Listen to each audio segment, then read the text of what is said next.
السلام علیکم ویورز، یہ جو اصحاب کہف کا جو واقعہ ہے نا، جو قرآن کریم میں اس کا ذکر ہے سورہ کہف میں، تو اس پہ کبھی غور کیا ہے کہ اس میں کتنا بڑا میسج ہے؟ 309 سال اگر کوئی بندہ کسی غار میں رہے اور پھر وہ زندہ سلامت نکلے اور اسے یہ پتہ بھی نہ ہو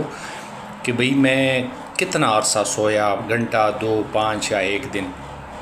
واقعہ کچھ یوں ہے کہ یہ جو حضرت عیسیٰ علیہ السلام کا دور جو ہی ختم ہوا تو ایک ظالم بادشاہ جس کا نام تھا دقیانوس،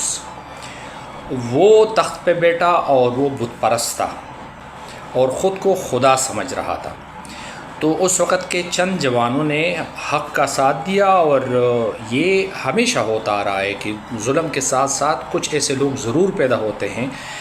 بعض لوگوں کو اللہ یہ توفیق ضرور دیتا ہے کہ وہ باطل کے خلاف ڈٹ کے کھڑے ہو جاتے ہیں اور اللہ ان کا ساتھ دیتا ہے۔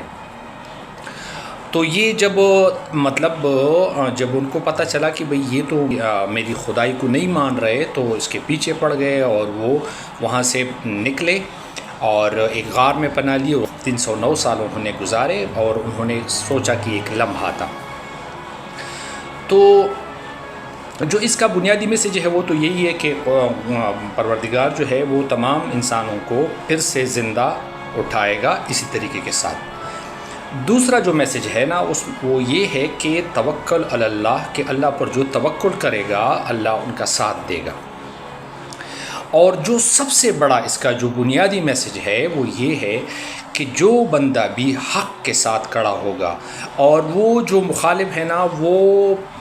کتنا ہی طاقتور کیوں نہ ہو، کیونکہ اس وقت پوری جو رعایت تھی نا دقیانوس کی وہ ایک جانب تھی، یعنی اس کی پوری حکومت، اور یہ چند جوان جو تھے وہ دوسری جانب حق کے لیے لڑ رہے تھے۔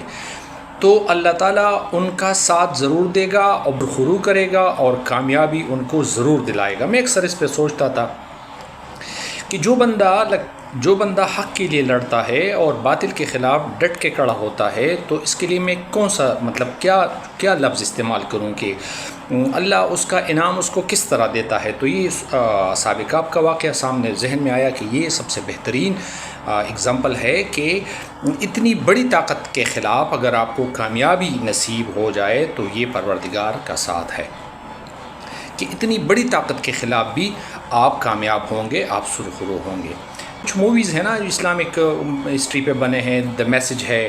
یا اصحاب کہف پہ خوبصورت مووی کسی نے بنائی ہے، تو یہ ضرور دیکھا کریں۔ یہ ارطغرل جو ڈرامہ چل رہا ہے نا، تو اس کو میں بھی دیکھتا ہوں، تو اس سے یہ ایمان افروز قسم کے ہوتے ہیں، اس سے ایمان تازہ ہو جاتا ہے، انسان کو حوصلہ ملتا ہے اور انسان کو بہت زیادہ کچھ سیکھنے کا موقع بھی ملتا ہے۔